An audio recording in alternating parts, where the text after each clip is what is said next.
Hi, எல்லோரும் tea குடிச்சிட்டிங்களா? நான் tea குடிச்சிட்டேன்.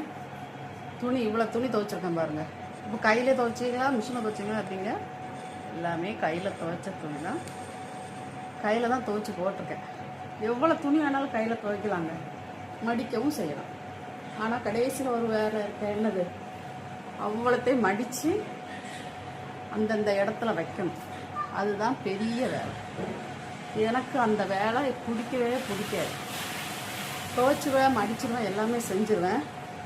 ஆனால் எல்லாத்தையும் செல்ஃபில் வைக்க வேண்டிய செல்ஃபில், பீரோவில் வைக்க வேண்டிய பீரோவில், ரஃப் யூஸு பண்ணுறது எல்லாமே அந்தந்த இடத்துல மடித்து வச்சாதான் இடமும் நீட்டாகும், நம்ம வேலையும் நீட்டாக இருக்கும்.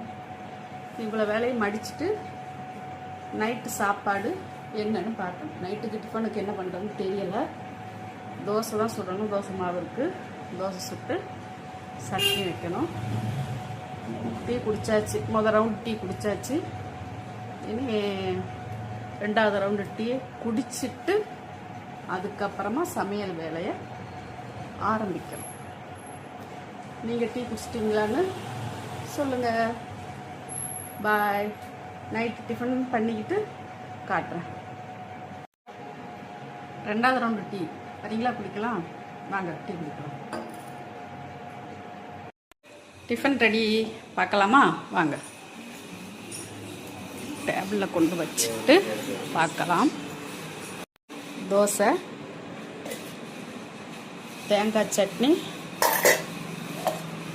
புதினா சட்னி. எங்கள் வீட்டில் இன்றைக்கி நைட்டு இதுதான் டிஃபன். வாங்க சாப்பிட்லாம்.